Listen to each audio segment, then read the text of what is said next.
नमस्कार दोस्तों। A1 judicial academy के यूट्यूब चैनल पर आपका स्वागत है। हम लोग सीपीसी का अध्ययन कर रहे हैं। सीपीसी का यह दूसरा लेक्चर है जिसमें धारा 1 से 8 तक का अध्ययन किया गया है।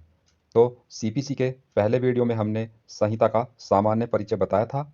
हमने यह भी बताया था और आप में से अधिकांश लोग यह जानते भी हैं कि सीपीसी को दो भागों में बांटा गया है।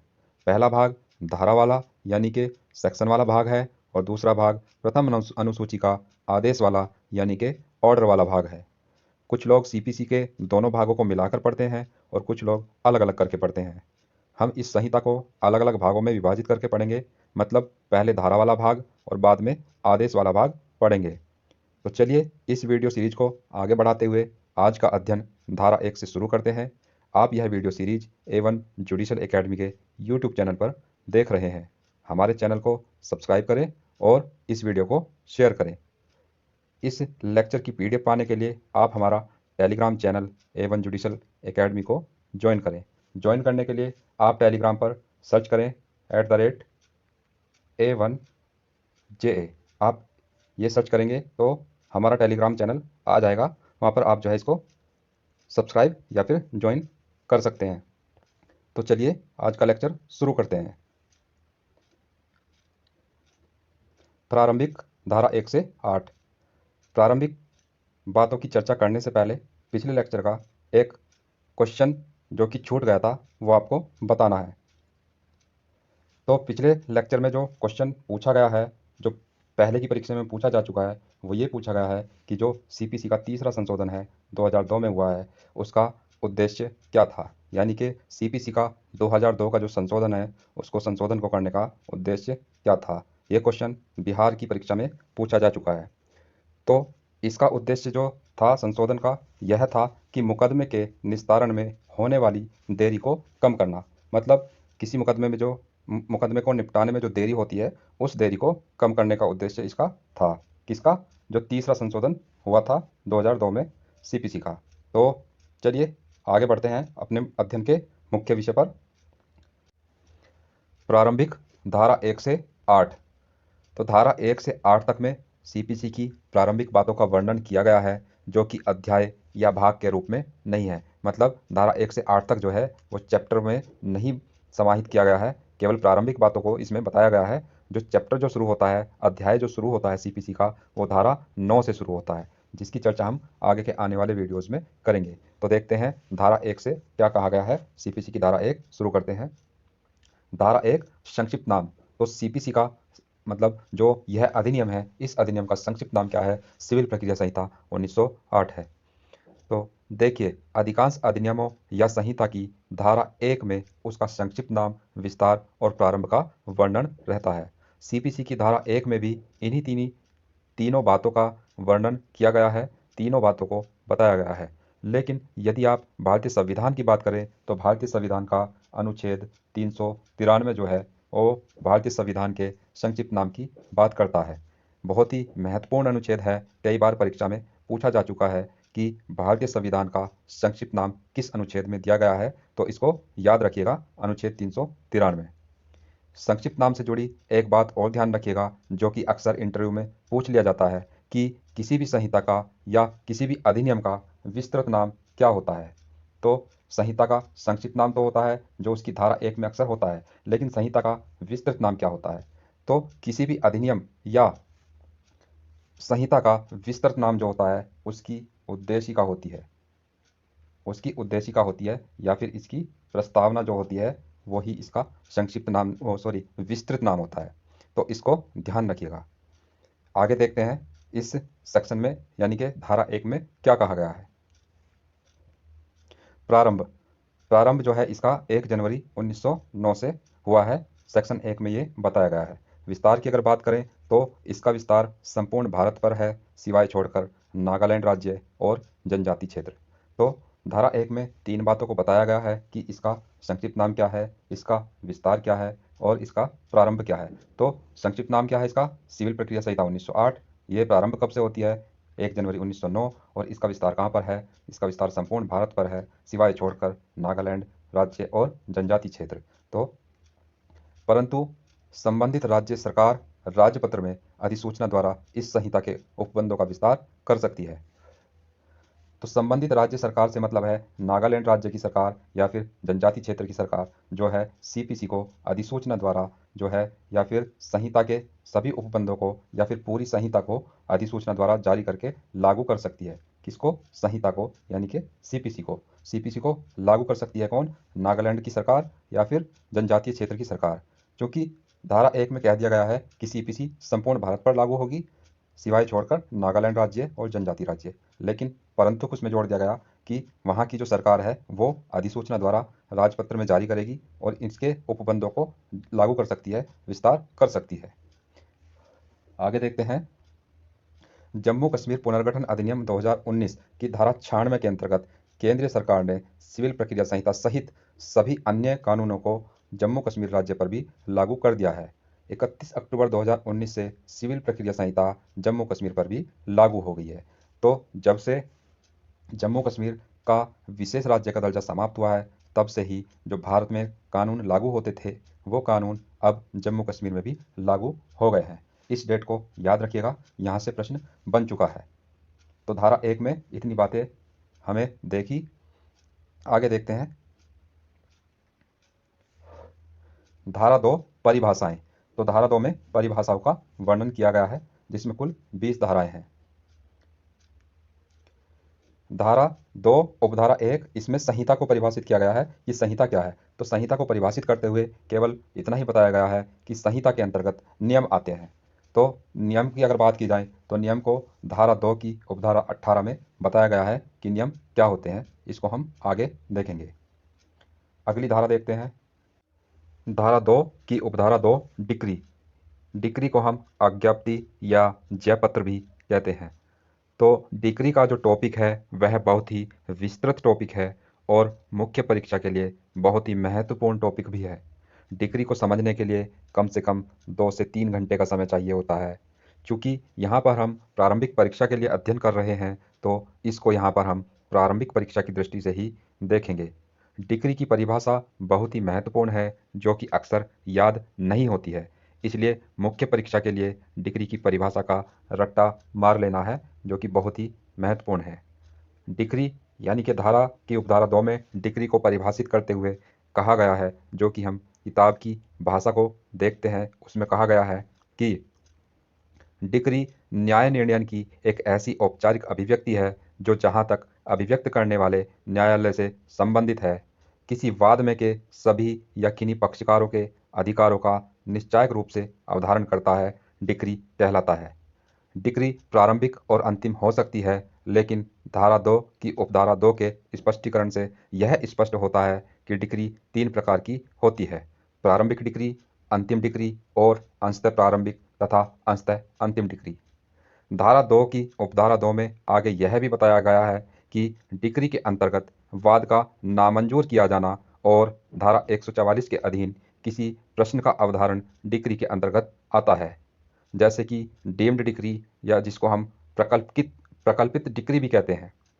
आगे फिर इसी में बताया गया है कि डिक्री में क्या शामिल नहीं है। तो डिक्री में निम्न 2 चीज़ें शामिल नहीं है। पहला, ऐसा आदेश जिसकी अपील हो सकती है और दूसरा, व्यतिकरण के कारण वाद का खारिज किया जाना। तो ये इतनी बड़ी जो परिभाषा है ये केवल डिक्री की परिभाषा है जो कि अक्सर याद नहीं होती है। मुख्य परीक्षा के लिए जब कोई परिभाषा ऐसी आ जाती है जो याद नहीं होती है तो उस परिभाषा के आवश्यक तत्वों को ही लिख देना उचित होता है। तो प्रारंभिक परीक्षा के लिए डिक्री की परिभाषा का इतना महत्व नहीं है, लेकिन मुख्य परीक्षा के लिए डिक्री की परिभाषा का बहुत ही ज़्यादा महत्व है। तो देखते हैं हम डिक्री में क्या है। डिक्री के निम्नलिखित 5 आवश्यक तत्व होते हैं। तो प्रारंभिक परीक्षा की दृष्टि से हम इसको यहाँ पर पढ़ रहे हैं तो इसलिए हम इसके आवश्यक तत्वों की ही चर्चा करेंगे। पहला, न्यायालय द्वारा न्याय निर्णय होना चाहिए, यानी कि डिक्री में जो है न्यायालय द्वारा न्याय निर्णय होना चाहिए। दूसरा, न्याय निर्णय का किसी वाद में होना चाहिए। तीसरा, वाद में विवादग्रस्त पक्षकारों के अधिकारों का अवधारण होना चाहिए। अवधारण का निश्चय होना आवश्यक है। न्याय निर्णय एक औपचारिक या फिर प्रारूपिक अभिव्यक्ति में होना चाहिए। तो तो डिक्री के ये जो 5 तत्व हैं, ये 5 तत्व ही महत्वपूर्ण है प्रारंभिक परीक्षा की दृष्टि से। इसमें आपसे पूछा जाएगा कि निम्न में से कौन सा डिग्री का आवश्यक तत्व नहीं है। 3 ऑप्शन इसमें से दे देगा और चौथा कुछ और रख देगा, तो उसमें से पूछ लेगा कि निम्न में से डिग्री का आवश्यक तत्व कौन सा नहीं है। तो डिग्री के ये 5 आवश्यक तत्व हैं, इनको याद रखना है। फिर भी हम थोड़ा इनको समझाने का प्रयास करते हैं, जो कि आपके लिए महत्वपूर्ण हो सकता है। देखते हैं कि इसमें जो ये शब्द दिए गए हैं, इनका क्या क्या मतलब है। तो पहला आवश्यक तत्व देखते हैं हम इसमें कि न्यायालय द्वारा न्याय निर्णय होना चाहिए। तो न्याय निर्णय जो है, इसको संहिता में परिभाषित नहीं किया गया है। न्याय निर्णय का मतलब होता है कि पक्षकारों के बीच विवाद का न्यायिक रूप से अवधारण करना। न्यायिक रूप से अवधारण करने का मतलब है कि न्यायालय ने अपना न्यायिक मस्तिष्क का प्रयोग किया हो, दोनों पक्षकारों को सुना हो, प्राकृतिक न्याय के सिद्धांत का पालन किया हो, अपने सामने आए तथ्यों और साक्ष्यों का अवलोकन किया हो, निष्पक्ष कार्रवाई की हो। तो ये सब चीज़ें जो है न्याय निर्णय के अंतर्गत आती हैं। तो न्यायालय द्वारा जो एक डिक्री तैयार की जाती है, उसके अंदर क्या होना चाहिए? एक न्याय निर्णय होना चाहिए। अगला पॉइंट है इसमें, न्याय निर्णय किसी वाद में होना चाहिए। तो दूसरा महत्वपूर्ण पॉइंट जो है, जो न्याय निर्णय होता है वो किसी वाद में होना चाहिए। तो वाद से तात्पर्य क्या है यहाँ पर? वाद जो होता है वो न्यायालय में दर्ज किया जाता है। तो वाद शब्द की जो परिभाषा है, वो एक केस आया था प्रिवी काउंसिल का, Hansraj versus Dehradun Mussoorie electronic company limited 1935 में। तो इस वाद में जो है वाद शब्द को परिभाषित करने का प्रयास किया गया था। तो इसमें कहा गया था कि वाद शब्द से तात्पर्य ऐसी सिविल कार्रवाई से है जो वाद पत्र के प्रस्तुतिकरण द्वारा संस्थित होती है। लेकिन यह परिभाषा जो है पूर्ण सही नहीं है, यह परिभाषा अपूर्ण है, क्योंकि इसमें वैधानिक शब्दों को शामिल नहीं किया गया है। वैधानिक पद से तात्पर्य किसी अधिनियम के अंतर्गत प्रार्थना पत्र के आधार पर संस्थित वाद से है।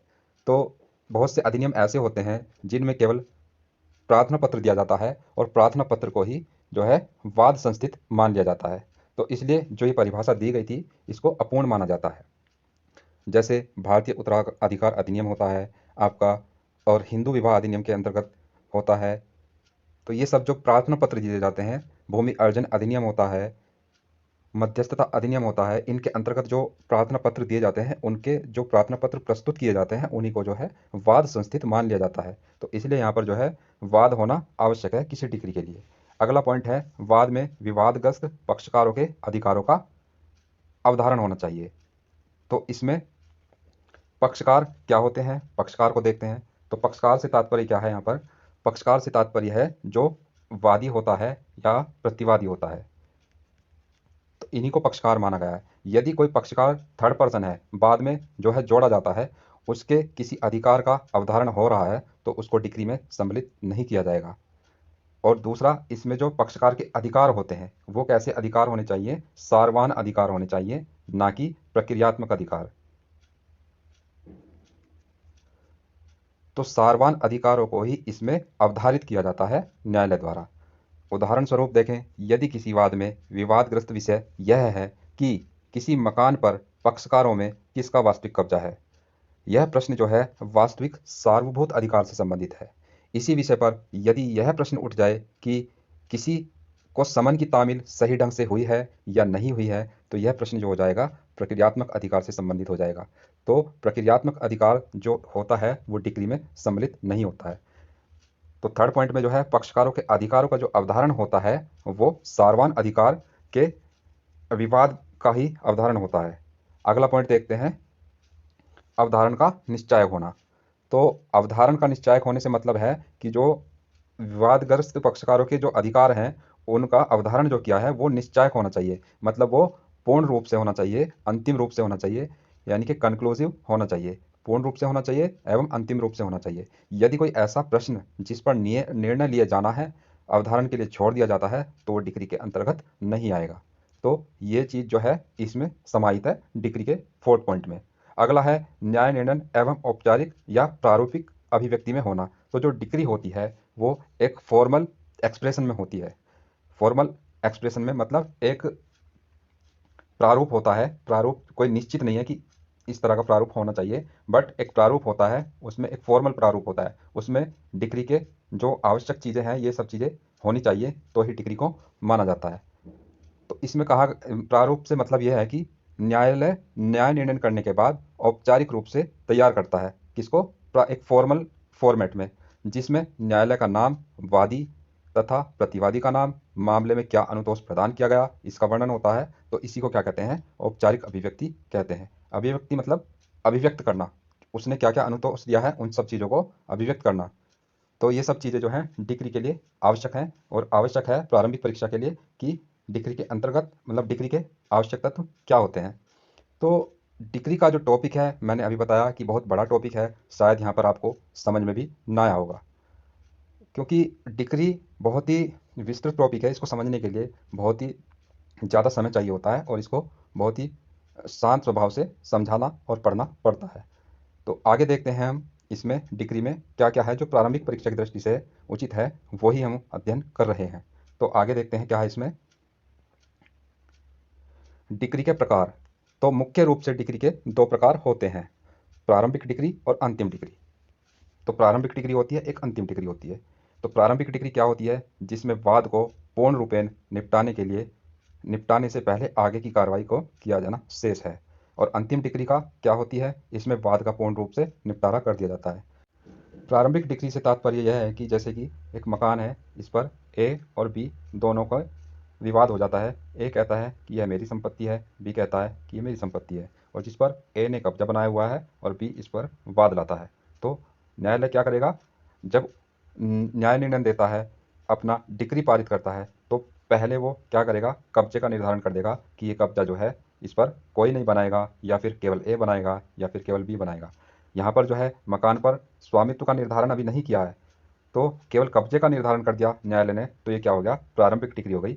इसमें आगे की कार्रवाई किया जाना शेष है, यानी कि कब्जे का निर्धारण अभी कर दिया है, स्वामित्व का निर्धारण कर किया जाना अभी शेष है। तो यह क्या होगी, ये प्रारंभिक डिग्री हो जाएगी। और जब इसको पूर्ण रूप से निपटा दिया जाएगा, स्वामित्व का भी निर्धारण किया कर दिया जाएगा, कौन किसको कितना जुर्माना देगा यह निर्धारण कर दिया जाएगा, किसकी गलती रही, किसको अनुतोष दिया जाएगा, किसको सजा के तौर पर कोई कारावास या फिर आर्थिक दंड दिया जाएगा, ये सब चीज़ें जो है अंतिम डिग्री के अंतर्गत जो है निर्धारित कर दी जाती है। उसमें कोई आगे की कार्रवाई कर किया जाना शेष नहीं रहता है। तो डिग्री मुख्य रूप से क्या होती है, दो प्रकार की होती है, प्रारंभिक डिग्री और अंतिम डिग्री। डिग्री का अन्य प्रकार भी देखें तो डिग्री का अन्य प्रकार क्या है, जो तीसरा प्रकार है, अंशतः प्रारंभिक और अंशतः अंतिम डिग्री, जिसको धारा 2 की उपधारा 2 के स्पष्टीकरण में ही बताया गया है। तो तीसरा प्रकार क्या है डिग्री का, अंशतः प्रारंभिक और अंशतः अंतिम डिग्री।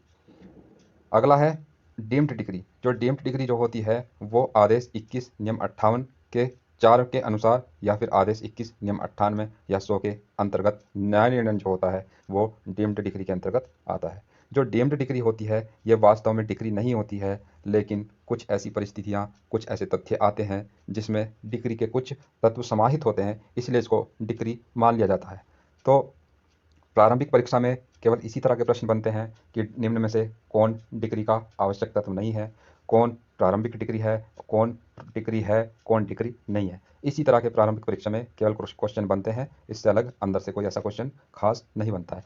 मतलब 3 प्रकार के क्वेश्चन बनते हैं कि डिग्री का आवश्यक तत्व कौन नहीं है, प्रारंभिक डिग्री कौन सी है, और एक क्वेश्चन बनता है कि निम्न में से कौन डिग्री है या फिर कौन डिग्री नहीं है। तो यही है बस डिग्री में। आगे देखते हैं क्या है। प्रारंभिक डिग्री, निम्न मामलों में न्यायालय प्रारंभिक डिग्री पारित कर सकता है। तो देखते हैं किन किन मामलों में न्यायालय प्रारंभिक डिग्री पारित कर सकता है।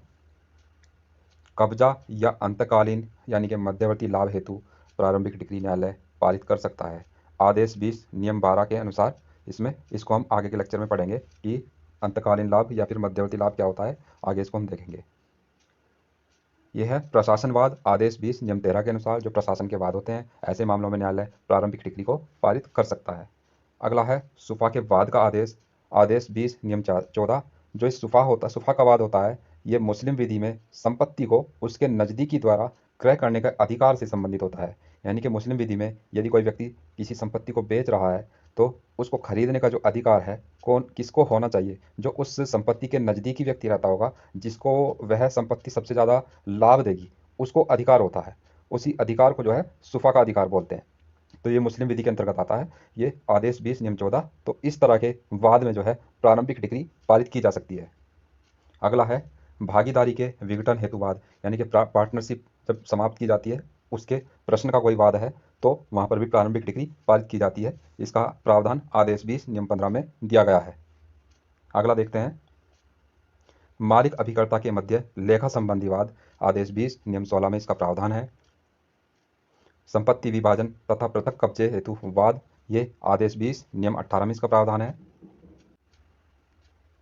पुरोबंधवाद, पुरोबंधवाद जो होता है ये आदेश 34 नियम 2 के अंतर्गत इसका प्रावधान है। पुरोबंध क्या होता है? पुरोबंध होता है मोचन रोध का अधिकार। मोचन जो होता है, जो बंधक संपत्ति का, ये टीपीए में मिलेगा आपको, जो पुरोबंध होता है इसमें क्या होता है, संपत्ति को जब बंधक रख दिया जाता है और जब बंधक जो है अपना बंधककर्ता जो होता है वो पैसा नहीं दे पाता है या फिर अपनी संपत्ति को मोचन नहीं कर पाता है किसी वजह से, तो उसको रोकने का अधिकार बंधकदार के पास हो जाता है, बना रहता है, तो उसी को पुरोबंध पुरोबंध कहते हैं। तो पुरोबंध का जो वाद होता है वो प्रारंभिक डिग्री के अंतर्गत आता है।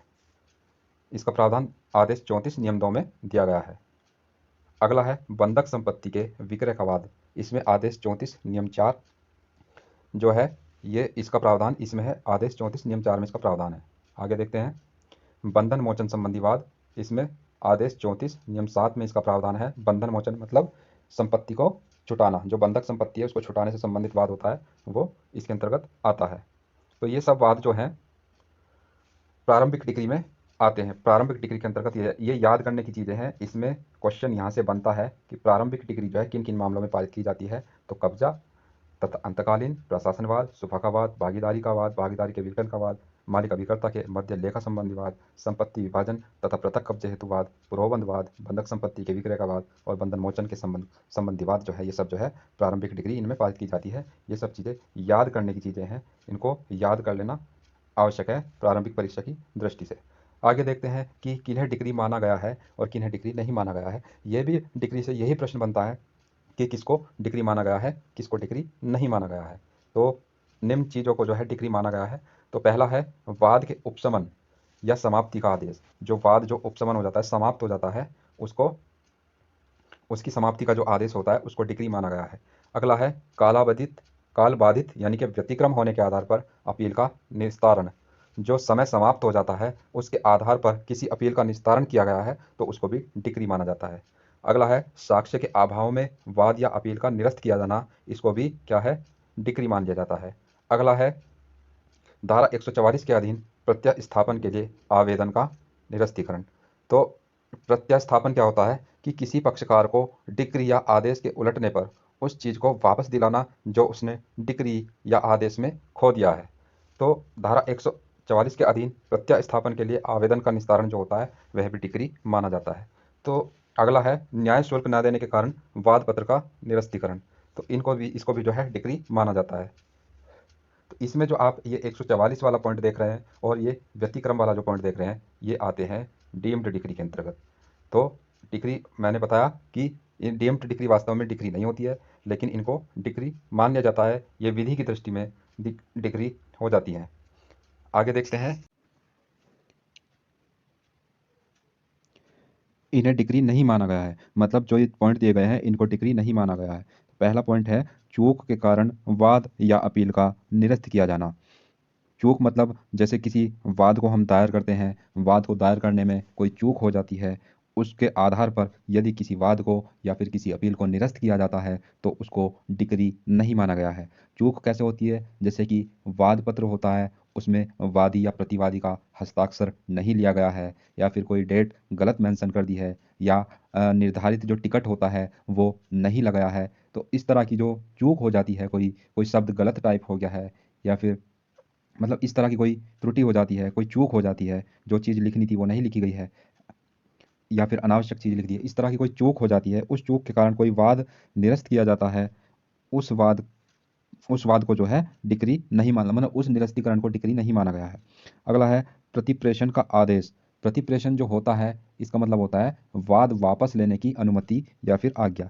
जब न्यायालय किसी वाद को वापस लेने की अनुमति दे देता है तो ऐसे ऐसे आदेश को जो है डिक्री नहीं माना गया है। अगला है अंतरिम आदेश या अनुतोष। अंतरिम आदेश मतलब जो एक अस्थायी आदेश होता है, जैसे किसी कार्रवाई को अस्थायी समय तक के लिए कोई अनुतोष प्रदान कर देना, जैसे कि सीआरपीसी में 125 होता है, इसमें क्या होता है, मेंटेनेंस होता है, भरण पोषण होता है। तो इसमें एक अंतरिम आदेश देते हैं कि जब तक कार्रवाई चल रही है तब तक के लिए उसको, महिला को या फिर जिसने भरण पोषण का आवेदन किया है उसको कुछ रकम अदा की जाए। जब तक वाद चल रहा है तब तक के लिए कुछ रकम दी जाए, रकम अदा की जाए। तो उसको क्या बोलते हैं, अंतरिम आदेश होता है वो।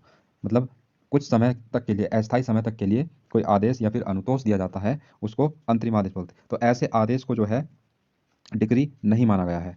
अगला है उच्चतम न्यायालय में प्रस्तुतिकरण हेतु वाद पत्र का वापस लिया जाना। यानी कि जब कोई वादी या प्रतिवादी जो है अपना वाद जो है वापस लेता है, किसके लिए, उच्चतम न्यायालय में प्रस्तुत करने के लिए। यहाँ पर उच्चतम न्यायालय से सुप्रीम कोर्ट नहीं है, उच्चतम न्यायालय से यहाँ पर तात्पर्य है जो हायर कोर्ट होगा। मतलब जो जिस न्यायालय में उसने वाद को प्रस्तुत किया था उससे ऊपर का कोई कोर्ट होगा, उसको उच्चतम न्यायालय माना गया है यहाँ पर। तो उच्चतम न्यायालय में अपने वाद को प्रस्तुत करने के लिए जब वाद पत्र वापस ले लिया जाता है, उसका आदेश भी डिक्री नहीं माना गया है। तो डिक्री से जो है प्रारंभिक परीक्षा में यही प्रश्न बनते हैं कि डिक्री क्या है, डिक्री क्या नहीं है, और प्रारंभिक डिक्री क्या है, और जो डिक्री के आवश्यक तत्व हैं उनमें से क्वेश्चन बन सकता है कि निम्न में से कौन डिक्री नहीं है। तो डिक्री से प्रारंभिक परीक्षा में इन्हीं से 4 तरह के प्रश्न बनते हैं। इसके अलावा जो डिक्री की अंतर्वस्तु होती है, डिक्री का निष्पादन होता है, डिक्री का संशोधन, परिवर्तन या फिर डिक्री को सरेंडर करना आदि जो चीज़ें होती हैं वो आगे हम चर्चा करेंगे। उसमें से भी कुछ प्रश्न डिक्री से संबंधित बनते हैं। तो इसमें यहाँ पर फिलहाल यही क्वेश्चन बनते हैं जो हमने देख लिए हैं। आगे हम देखते हैं धारा 2 उपधारा 3 डिक्रीदार। तो जिसके पक्ष में कोई डिक्री पारित की गई है या कोई निष्पादन योग्य आदेश किया गया है उसको डिक्रीदार बोलते हैं। और धारा 2 की उपधारा 10 में निर्णीत ऋणी को परिभाषित करते हुए कहा गया है कि जिसके विरुद्ध डिक्री पारित की गई है या कोई निष्पादन योग्य आदेश किया गया है वह निर्णीत ऋणी है। तो धारा 2 की उपधारा 3 में डिक्रीदार और धारा 2 की उपधारा 10 में निर्णीत ऋणी, इनको परिभाषित किया गया है। अगला है धारा 2 की उपधारा 4।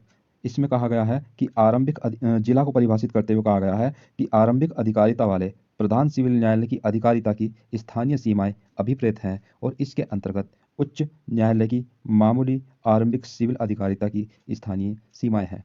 तो जिला को परिभाषित करते हुए कहा गया है कि आरंभिक अधिकारिता वाले प्रधान सिविल न्यायालय की स्थानीय सीमाएं, जो आरंभिक अधिकारिता वाले प्रधान सिविल न्यायालय हैं। तो जिले में जो क्या होगा, आरंभिक अधिकारिता, जो आरंभिक अधिकारिता किसको होती है, तो सिविल जज जूनियर डिवीजन, सिविल जज सीनियर डिवीजन, इनको क्या होती है, आरंभिक अधिकारिता होती है। लेकिन ये प्रधान न्यायालय नहीं है। तो प्रधान न्यायालय क्या हो गया, जिला जज का जो न्यायालय हो गया वो प्रधान न्यायालय हो गया। जिले में सिविल न्यायालय का जो प्रधान न्यायालय हो गया वो जिला जज का न्यायालय हो गया। अब जिला जज को जो है आरंभिक अधिकारिता भी होती है और अपीलीय अधिकारिता भी होती है। तो जिले से तात्पर्य इसमें कहा गया है कि आरंभिक अधिकारिता वाले प्रधान सिविल न्यायालय की अधिकारिता की स्थानीय सीमाएं जो हैं वो जिला मानी गई हैं। तो जो जिला न्यायालय है, जिला न्यायालय की जो सिविल अधिकारिता होगी और जहाँ तक वो सीमाएं उसकी लगती होगी उस सब को जो है जिला माना गया है।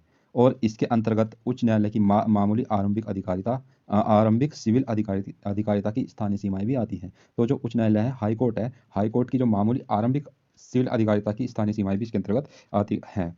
तो इसमें ज़्यादा अंदर से नहीं पूछा जाता है, केवल इसमें धारा ही डायरेक्ट पूछी जा सकती है केवल कि जिला को कहाँ पर परिभाषित किया गया है। तो धारा 2 की उपधारा 4 में परिभाषित किया गया है। हालांकि इससे अभी तक क्वेश्चन नहीं बना है तो फिर भी इसको पढ़ लेना उचित है। आगे देखते हैं धारा 2 की उपधारा 5 विदेशी न्यायालय। तो विदेशी न्यायालय क्या है, यहाँ से क्वेश्चन बना है। तो विदेशी न्यायालय में क्या आता है, जो न्यायालय भारत के बाहर स्थित है और केंद्र सरकार के प्राधिकार से न तो स्थापित है और ना ही चालू रखा गया है, वो विदेशी न्यायालय कहा गया है, उसको विदेशी न्यायालय कहा गया है। धारा 2 की उपधारा 5 में इसको परिभाषित किया गया है। तो विदेशी न्यायालय क्या है, जो न्यायालय भारत के बाहर स्थित है और केंद्र सरकार के प्राधिकार से ना तो स्थापित है और ना ही चालू रखा गया है, ऐसा न्यायालय जो है विदेशी न्यायालय है। अगला है धारा 2 की उपधारा 6 विदेशी निर्णय। विदेशी निर्णय क्या है, तो विदेशी न्यायालय का निर्णय जो है विदेशी निर्णय कहलाता है। धारा 13 में विदेशी निर्णय कब निश्चायक नहीं होगा का प्रावधान किया गया है। धारा 14 में विदेशी निर्णय की अवधारणा से संबंधित प्रावधान है और धारा 44A में विदेशी निर्णय का भारत में प्रवर्तन से संबंधित प्रावधान है।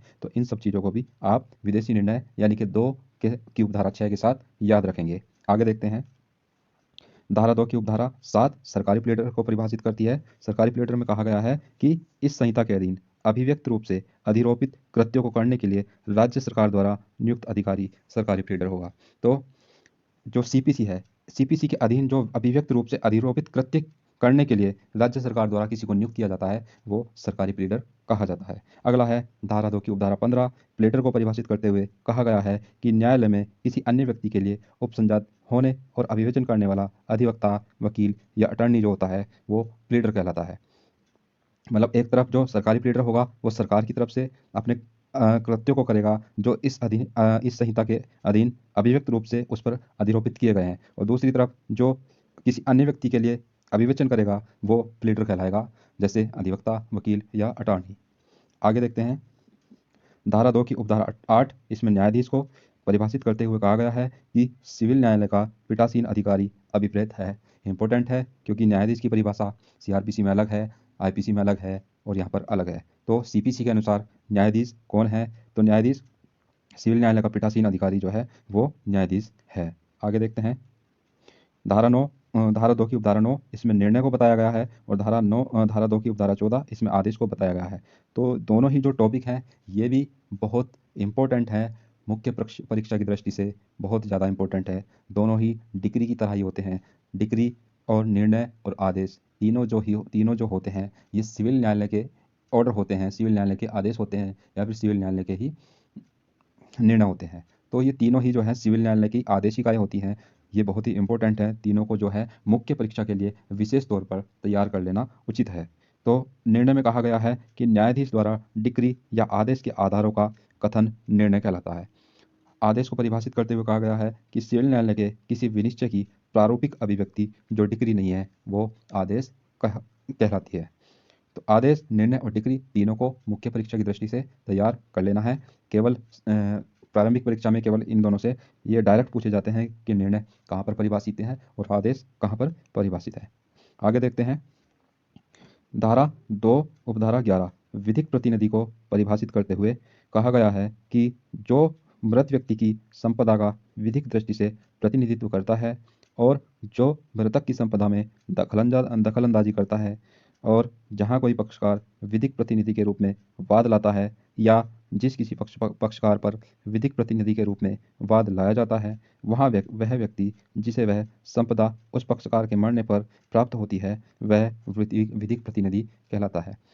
मतलब विधिक प्रति लीगल रिप्रेजेंटेटिव को परिभाषित किया गया है धारा 2 की उपधारा 11 में, और कहा गया है कि विधिक प्रतिनिधि कौन होता है। तो विधिक प्रतिनिधि वो व्यक्ति होता है जो मृत व्यक्ति की संपदा में अपना विधिक दृष्टि से प्रतिनिधित्व रखता है, या फिर वो व्यक्ति जो मृतक की संपदा में दखलंदाजी करता है, या फिर वो व्यक्ति जो जहाँ कोई पक्षकार विधिक प्रतिनिधि के रूप में वाद लाता है या जिस किसी पक्षकार पर विधिक प्रतिनिधि के रूप में वाद लाया जाता है वहाँ वह व्यक्ति जिसे वह संपदा उस पक्षकार के मरने पर प्राप्त होती है विधिक प्रतिनिधि कहलाता है। विधिक प्रतिनिधि से संबंधित जो है प्रावधान धारा 50 में भी किया गया है। तो धारा 50 के साथ इसको मुख्य परीक्षा की दृष्टि से पढ़ना है। केस लो है इसमें आंध्र प्रदेश वर्सेस श्रीनिवास AIR 1962। इस केस में कहा गया है कि ऐसा वसीयतदार भी विधिक प्रतिनिधि है जिसको मृत व्यक्ति की संपत्ति अंशतः एक इच्छा पत्र के अंतर्गत प्राप्त होती है। तो वसीयतदार को भी जो है इस केस के अनुसार क्या माना गया है, एक विधिक प्रतिनिधि माना गया है। लेकिन कैसा वसीयतदार होना चाहिए? जिसको मृत व्यक्ति की संपत्ति अंशतः एक इच्छा पत्र के अंतर्गत प्राप्त होती है। तो आगे देखते हैं क्या है इसमें। धारा 2 की उपधारा 12 अंतकालीन लाभ को परिभाषित करती है। अंतकालीन लाभ को मध्यवर्ती लाभ भी कहते हैं। तो क्या कहा गया इसमें कि अचल संपत्ति से प्राप्त ब्याज सहित ऐसे लाभ जो संपत्ति पर सदोष कब्जा रखने वाले व्यक्ति को उस संपत्ति से प्राप्त हुए हैं या जिन्हें वह उन्हें मामूली तत्परता से प्राप्त कर सकता था, लेकिन सदोष कब्जा रखने वाले व्यक्ति द्वारा की गई अभिवृद्धियों के कारण हुए लाभ इसके अंतर्गत नहीं आते हैं। तो देखिए अंतकालीन लाभ को एक उदाहरण से समझते हैं। मान लीजिए ये एक प्रॉपर्टी है। प्रॉपर्टी में क्या है, ये एक मैरिज हॉल है। प्रॉपर्टी किसकी है? ये ए व्यक्ति की संपत्ति है। तो ए क्या है, इस मैरिज हॉल से एक वर्ष में कितना कमाता है? 10 से 20 हज़ार रुपये कमाता है। तो यह संपत्ति अभी ए की है और इस मैरिज हॉल से ए जो है एक साल में 10 से 20 हज़ार रुपये कमाता है। अब यहाँ पर बी जो है क्या करता है, इस संपत्ति पर कब्जा करता है और ए को भगा देता है। तो इस पर जो है वो कैसा कब्जा कर रहा है? सदोष कब्जा, इलीगल कब्जा कर रहा है। तो यहाँ पर अंतकालीन लाभ क्या होगा, इसकी 3 परिस्थितियाँ हैं। पहली परिस्थिति के अनुसार जो कमाई ए कर रहा था 10 से 20 हज़ार रुपये, वो कमाई अब कौन करने लगा, बी करने लगा। तो पहली कंडीशन ये आ गई कि जो है जो कमाई ए कर रहा था वो कमाई अब कौन करने लगा, बी करने लगा। 10 से 20 हज़ार रुपये की कमाई अब इस संपत्ति से बी करने लगा। तो ये जो ये कमाई कर रहा है, ये कमाई क्या होगी, अंतकालीन लाभ होगी, क्योंकि ये जो कमाई ये कर रहा है बी की संपत्ति पर इलीगल कब्जा करके कर रहा है। तो पहली कंडीशन में यही चीज़ आती है। दूसरी कंडीशन क्या है कि मान लीजिए बी जो है इस संपत्ति पर अवैध कब्जा तो कर लेता है, लेकिन क्या करता है, इस मैरिज हॉल पर ताला लगा देता है, ताला लगा दे करके बंद कर देता है। अब क्या होगा, इस संपत्ति से बी कोई लाभ नहीं कमा रहा है, बी इस संपत्ति से कोई लाभ नहीं कमा रहा है, लेकिन ए क्या करेगा, ए इसके खिलाफ वाद लाएगा कि मेरी संपत्ति जो है मुझे दिलाई जाए, कब्जा मुक्त कराया जाए, और मुझे ऐसे ऐसी आमदनी, ऐसी रकम भी मुझे दिलाई जाए जो मैं सामान्य तौर पर कमा सकता था। तो बी जो है इस संपत्ति पर ताला लगा देता है, लेकिन वो मामूली तत्परता से क्या है 10 से 20 हज़ार रुपये इस पर कमा सकता था। तो जो ये 10 से 20 हज़ार रुपये कमा सकता था मामूली तत्परता से, यानी कि मैरिज हॉल को खोल करके उसको संचालन करके, जैसे ए संचालन करता था उसी तरह से बी भी संचालन करके उस संपत्ति से पैसा कमा सकता था। तो लेकिन उसने क्या किया, ताला लगा दिया। तो मामूली तत्परता से जो है वो संपत्ति से पैसे कमा सकता था। तो उस पैसे को जिसको इसने नहीं कमाया है, तो उस पैसे को भी जो है क्या है, मामूली तत्परता के साथ उसको कमा सकता था, तो उस पैसे की भी ये मांग कर सकता है, तो वो भी अंतकालीन लाभ के अंतर्गत आएगा।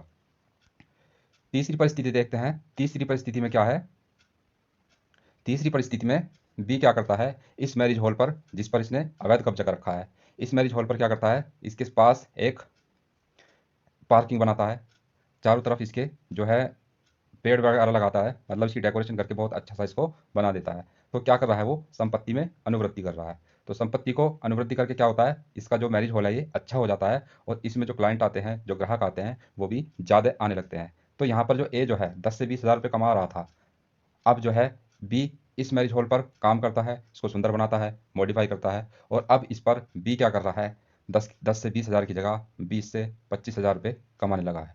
तो मान लीजिए ए कमाता था मैक्सिमम 20 हज़ार रुपये और बी कमा रहा है इस पर 25 हज़ार रुपये। तो जो अमाउंट ये 5 हज़ार रुपये इसने एक्स्ट्रा कमाए हैं, जो ये 25 हज़ार रुपये इसने कमाए हैं, और ये 20 हज़ार कम से कम मैक्सिमम 20 हज़ार कमाता था, और ये मैक्सिमम 25 हज़ार कमा रहा है। तो ये जो 5 हज़ार रुपये होंगे ये अनुवृद्धि के कारण इसने कमाए हैं, जो इसने अभिवृद्धि की है संपत्ति में उससे कमाए हैं ये। तो क्या होता है, जो अभिवृद्धि के कारण जो भी अमाउंट कमाया जाता है वो अंतकालीन लाभ के अंतर्गत नहीं आता है। तो अंतकालीन लाभ के अंतर्गत कितना आएंगे, केवल 10 से 20 हज़ार रुपये जो ये कमाता था वही यहाँ पर अंतकालीन लाभ के अंतर्गत आएंगे, लेकिन जो अभिवृद्धि के कारण जो अमाउंट उसने एक्स्ट्रा कमाया है वो अंतकालीन लाभ के अंतर्गत नहीं आएगा। तो अंतकालीन लाभ का जो चैप्टर है ये भी मेंस में आता है, तो इसको भी मेंस के पर्पज से अलग से पढ़ने की आवश्यकता होती है।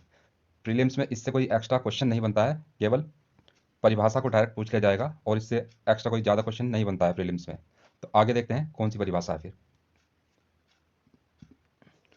धारा 2 की उपधारा 3, जंगम संपत्ति। तो जंगम संपत्ति को परिभाषित करते हुए केवल इतना कहा गया कि इसमें उगती फसलें आती हैं, जो खेत में होती हैं, जो फसलें होती हैं, जो उगती हुई फसलें हैं, वो जंगम संपत्ति यानी कि चल संपत्ति की परिभाषा में आती हैं। धारा 2 की उपधारा 17 लोक अधिकारी को परिभाषित करती है। लोक अधिकारी से तात्पर्य क्या है, इसको कुल 8 प्रकारों में बताया गया है कि लोक अधिकारी के अंतर्गत कौन कौन व्यक्ति आते हैं। तो इसमें हर न्यायाधीश, अखिल भारतीय सेना का सदस्य, संघ की सेना का आयुक्त ऑफिसर या राजपत्रित अधिकारी, हर व्यक्ति जो किसी को परिरोध करने के लिए सशक्त है, सरकार का हर अधिकारी जो अपराधों का निवारण करता है, हर व्यक्ति जो सरकार की ओर से संपत्ति ग्रहण करे, और हर व्यक्ति जो सरकार की सेवा में है और वेतन पाता है। तो ये 8 प्रकार ऐसे बताए गए हैं, इनको याद करने की ज़रूरत है प्रीलिम्स के पर्पज से कि जो है लोक अधिकारी कौन कौन होते हैं। तो एक केस आया मधुबाई बनाम यूनियन ऑफ इंडिया 1967, इसमें जो है रिसीवर जो होता है, रिसीवर जो न्यायालय नियुक्त करता है उसको भी लोक अधिकारी माना गया है। तो धारा 2 की उपधारा 17 में लोक अधिकारी को परिभाषित करते हुए 8 प्रकार के लोगों को जो है लोक अधिकारी माना है। तो इसमें यही है। आगे देखते हैं अगली परिभाषा क्या कहती है। धारा 2 की उपधारा 18 में नियम को परिभाषित किया गया है, और नियम को परिभाषित करते हुए कहा गया है कि प्रथम अनुसूची में अंतर्विष्ट आदेशों में अंतर्विष्ट जो नियम है वही नियम कहे गए हैं। मतलब जो प्रथम अनुसूची है, आदेश वाला हमारा पार्ट है, उसके अंतर्गत जो अंतर्विष्ट हैं, जो चीज़ें अंतर्विष्ट हैं, जो पॉइंट वाइज दी गई हैं, वही नियम होते हैं धारा 2 की उपधारा 18 के अनुसार। इसके अलावा धारा 122 या धारा 125 के अधीन निर्मित नियम और प्रारूप भी जो है नियम के अंतर्गत आते हैं। तो यहाँ से क्वेश्चन ज़्यादा बनने की संभावना नहीं है, लेकिन यह भी आवश्यक है कि धारा 122 या धारा 125 के अधीन निर्मित नियम और प्रारूप भी जो हैं वो नियम के अंतर्गत आते हैं। अगली परिभाषा 2 की उपधारा 19, जिसमें निगम और अंश को परिभाषित करते हुए कहा गया है कि इसके अंतर्गत क्या क्या आता है। निगम अंश के अंतर्गत स्टॉक, डिबेंचर, डिबेंचर स्टॉक या बंद पत्र। तो ये तीनों चीज़ें जो हैं निगम अंश के अंतर्गत आती हैं।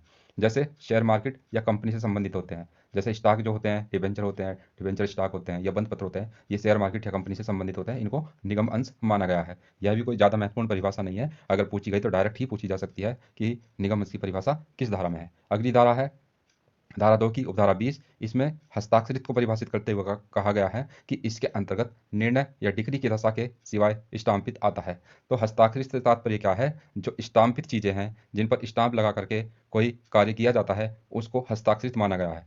जो निर्णय या डिक्री की दशा से सिवाय, यानी कि डिक्री और निर्णय के अलावा जो चीज़ें स्टाम्पित की जाती हैं, उसको हस्ताक्षरित माना गया है धारा 2:20 के अनुसार। तो परिभाषिक खंड हमारा यहाँ पर ये समाप्त होता है। परिभाषिक खंड से ज़्यादातर डायरेक्ट ही प्रश्न पूछे जाते हैं। केवल डिग्री एक ऐसा विषय है जिसके अंदर से क्वेश्चन पूछे जाते हैं, जिसके बारे में हम आपको बता चुके हैं। अगली देखते हैं धारा 3। धारा 3 क्या कहती है? न्यायालय की अधीनस्थता। तो न्यायालय की अधीनस्थता से मतलब है जो न्यायालय जुडिशरी का सिस्टम है, मतलब इस संहिता के प्रयोजन के लिए, सीपीसी के प्रयोजन के लिए जो न्यायालय है उसके अधीनस्थ कौन न्यायालय होगा, इसके बारे में बताया गया है। तो देखते हैं क्या है इसमें। High court. तो सबसे ऊपर जो है सिविल न्यायालय हाई कोर्ट है। हाई कोर्ट के अधीनस्थ कौन होगा? जिला न्यायालय होगा। तो धारा 3 के अनुसार सबसे सुपीरियर सिविल कोर्ट कौन होगा? वो हाई कोर्ट होगा। उसके अधीनस्थ कौन होगा? जिला न्यायालय होगा। उसके बाद जिला न्यायालय के अधीनस्थ कौन होगा? अवर श्रेणी का हर सिविल न्यायालय होगा। तो जो हाई कोर्ट है, हाई कोर्ट के अधीनस्थ जिला न्यायालय होगा और जिला न्यायालय के अधीनस्थ अवर श्रेणी का हर सिविल न्यायालय होगा। उसके बाद जिला न्यायालय के अंतर्गत हर लघु वाद न्यायालय भी होगा। तो हाई कोर्ट के अधीनस्थ जिला न्यायालय और जिला न्यायालय के अधीनस्थ हर अवर श्रेणी का हर सिविल न्यायालय और जिला न्यायालय के अधीनस्थ ही हर लघु वाद न्यायालय भी होगा। इसके अलावा हाई कोर्ट के अधीनस्थ अवर श्रेणी का हर सिविल न्यायालय भी होगा और हाई कोर्ट के अधीनस्थ हर लघु वाद न्यायालय भी होगा। यानी कि हाई कोर्ट के अधीनस्थ जो होंगे वो जिला न्यायालय भी होगा, अवर श्रेणी का हर सिविल न्यायालय भी होगा और हर लघु वाद न्यायालय भी होगा। इसी प्रकार से जिला न्यायालय के अधीनस्थ अवर श्रेणी का हर सिविल न्यायालय भी होगा और जो है हर लघु वाद न्यायालय भी होगा। तो धारा 3 में न्यायालय की अधीनस्थता के बारे में बताया गया है। उसके अलावा लघुवाद न्यायालय जो होता है, लघुवाद न्यायालय का क्षेत्राधिकार छोटे मामलों में होता है और केवल प्रारंभिक होता है। तो ये जो लघुवाद न्यायालय है, इनका क्षेत्राधिकार केवल छोटे मामलों में होता है, छोटे मामलों में होता है और केवल प्रारंभिक अधिकार होता है, इनको अपीलीय अधिकार नहीं होता है। हाई कोर्ट, जिला जज, सिविल जज, सीनियर डिवीजन को प्रारंभिक व अपीलीय क्षेत्राधिकार प्राप्त है। जो हाई कोर्ट है, जिला जज है या फिर सिविल जज सीनियर डिवीजन है, तो इनको क्या है? प्रारंभिक अधिकार भी है और अपीलीय क्षेत्राधिकार भी प्राप्त है।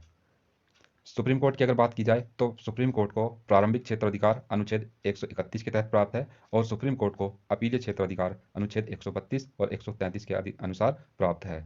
तो धारा 3 में केवल जो है हाई कोर्ट, जिला न्यायालय, अवर श्रेणी का न्यायालय और लघुवाद न्यायालय, इन तीनों के बारे में बताया गया है कि ये जो है किसके अधीनस्थ है। तो सुप्रीम कोर्ट का जो ये प्रोविज़न है, ये केवल आपकी नॉलेज के लिए बताया गया है। आगे देखते हैं धारा 4, व्रतियाँ, यानी कि सेविंग बोलते हैं इसको। व्रति का मतलब है सेविंग। सेविंग क्लॉज होती है जो किसी का बचाव करती है। तो धारा 4 कहती है कि जहाँ विशेष विधि या स्थानीय विधि मौन है, वहाँ सीपीसी के प्रावधान लागू होने से वर्जित नहीं होंगे। तो धारा 4 ने क्या किया? सीपीसी के प्रावधानों को लागू होने से वर्जित नहीं किया है। तो जैसे कोई ऐसा मामला आता है जहाँ पर उस मामले की स्थानीय विधि या फिर विशेष विधि क्या है? मौन है। जैसे राजस्व के मामले होते हैं, रेंट कंट्रोल के मामले होते हैं या फिर टीपीए के मामले होते हैं। तो ऐसी विधि जहाँ पर उस विधि के बारे में कोई ऐसा प्रश्न आ जाता है जिसको वह विशेष विधि या वह स्थानीय विधि निर्धारित नहीं कर पाती है, वहाँ पर सीपीसी के प्रावधान लागू होंगे। तो धारा 4 जो है इसी बात का प्रावधान करती है। धारा 5 क्या कहती है? संहिता का राजस्व न्यायालयों को लागू होना। तो धारा 5 कहती है जहाँ राजस्व न्यायालय प्रक्रिया संबंधी विधि मौन है, वहाँ सीपीसी के उपबंध लागू होंगे यदि राज्य सरकार चाहे तो। इसका मतलब यह है कि जहाँ पर क्या है? राजस्व न्यायालय की प्रक्रिया संबंधी विधि मौन है, वहाँ पर क्या होंगे, सीपीसी के प्रावधान लागू होंगे यदि राज्य सरकार चाहे तो इसका मतलब यह है कि जैसे राजस्व संहिता होती है, राजस्व संहिता संबंधी एक प्रक्रिया अलग होती है, तो अगर उस प्रक्रिया में प्रक्रिया संबंधी कोई नियम ऐसा ऐसा प्रश्न आ जाता है जहाँ पर वो राजस्व संहिता क्या है, मौन है, तो वहाँ पर क्या होगी, फिर सीपीसी लागू होगी यदि उसमें राज्य सरकार चाहे तो। अगर वही प्रक्रिया राजस्व संहिता में दी गई है तो वही प्रक्रिया लागू होगी जो राजस्व संहिता में दी गई है। ये केवल आपको उदाहरण के लिए बताया गया है, उसके लिए आपको अलग से पढ़ने की आवश्यकता है। तो धारा 5 कहती है कि जहां राजस्व न्यायालय प्रक्रिया संबंधी विधि मौन है वहां पर सीपीसी के उपबंध भी लागू होंगे, और इसके जो लागू जो है, इसके नियम जो है भाटक अधिनियम पर भी लागू होंगे। भाटक अधिनियम पर भी इसके प्रावधान, किसके प्रावधान, सीपीसी के प्रावधान लागू होंगे। भाटक मतलब रेंट होता है, रेंट मतलब किराया, किराया अधिनियम के जो प्रावधान, किराया अधिनियम पर भी जो है सीपीसी के प्रावधान लागू होंगे। आगे देखते हैं धारा क्या कहती है कि राजस्व न्यायालय की परिभाषा को धारा 5 के उपधारा 2 में दी गई है। इंपॉर्टेंट है, राजस्व न्यायालय की परिभाषा कहाँ पर है, धारा 5(2) में है। अगली धारा 6 है। धारा 6 कहती है धन संबंधी अधिकारिता। तो किसी भी सिविल न्यायालय की धन संबंधी अधिकारिता सरकार द्वारा बनाए गए कानूनों से निर्धारित होती है। तो सिविल न्यायालयों में क्या होता है, अधिकारिता अलग अलग होती है, सिविल न्यायालयों की अधिकारिता अलग अलग होती है। ये भी जो प्रश्न है, ये भी मुख्य परीक्षा से संबंधित प्रश्न है कि न्यायालयों की अधिकारिता कैसी होती है, उनका क्षेत्राधिकार किन किन मामलों में तय किया जाता है। तो एक उसमें से है धन संबंधी अधिकारिता। तो धन संबंधी जो अधिकारिता है वो सिविल न्यायालयों की धन संबंधी अधिकारिता जो है सरकार द्वारा बनाए गए कानूनों से निर्धारित की जाती है। तो धारा 6 के अनुसार सिविल न्यायालयों की धन संबंधी अधिकारिता क्या क्या है वो देख लेते हैं। तो सिविल न्यायालयों की धन संबंधी अधिकारिता, अगर हाई कोर्ट की बात की जाए या फिर जिला जज की बात की जाए या फिर सिविल जज सीनियर डिवीजन की बात की जाए, तो इन तीनों ही न्यायालयों की जो धन संबंधी अधिकारिता है वो असीमित है। दूसरा, अगर सिविल जज जूनियर डिवीजन की बात की जाए तो इसकी धन संबंधी अधिकारिता है 5 लाख रुपए। तो 5 लाख रुपए तक के मामले कौन सुन सकता है, सिविल जज जूनियर डिवीजन सुन सकता है। 5 लाख से ऊपर के मामले जो है सिविल जज जूनियर डिवीजन नहीं सुनेगा, उसके लिए उसको फिर सिविल जज सीनियर डिवीजन या फिर जिला जज या फिर हाई कोर्ट में जाना होगा। अगला है लघुवाद न्यायालय। जो लघुवाद न्यायालय होते हैं वो केवल 5,000 रुपये तक की जो है धन संबंधी आधिकारिकता रखते हैं। तो लघुवाद न्यायालय में केवल 5,000 रुपये तक के मामलों को सुना जा सकता है। इसके अलावा लघुवाद न्यायालय में 25,000 रुपये तक के मामले भी सुने जा सकते हैं यदि मामला कैसा है, किराए की बेदखली से संबंधित है, केवल उत्तर प्रदेश में। तो ये दोनों जो है इंपॉर्टेंट है प्रीलिम्स के लिए, कई बार पूछे जा चुके हैं, आगे भी पूछ सकता है कि जो है सिविल जज जूनियर डिवीजन की धन संबंधी अधिकारिता कितनी है, तो 5 लाख रुपए। लघुवाद न्यायालय की धन संबंधी अधिकारिता कितनी है, तो 5,000 रुपये। और अगर किराए की बेदखली का मामला है उत्तर प्रदेश में तो फिर लघुवाद न्यायालय की धन संबंधी अधिकारिता 25,000 रुपये तक हो जाती है। अगला है धारा 7 प्रांतीय लघुवाद न्यायालय, इससे संबंधित आदेश 50 है। और धारा 8 प्रेसिडेंसी लघुवाद न्यायालय, इससे संबंधित आदेश 51 है। तो सीपीसी का ये थोड़ा बड़ा लेक्चर हो गया है, लेकिन हमें जो है सिलेबस भी जल्दी जल्दी निपटाना है, और इसको आप जो है एक बार अवश्य पढ़िएगा। अगर कोई त्रुटि बोलने में या फिर लिखने में होती है तो उसको इग्नोर करके चलिएगा, क्योंकि मैं समझता हूँ आप इतने समझदार भी हैं कि चीज़ों को ना समझ पा रहे हो। तो छोटी मोटी चीज़ों को इग्नोर करके चलिएगा और जल्द से जल्द अपने सिलेबस को कंप्लीट करने की कोशिश कीजिएगा। और मिलते हैं फिर अगली वीडियो में, तब तक के लिए धन्यवाद।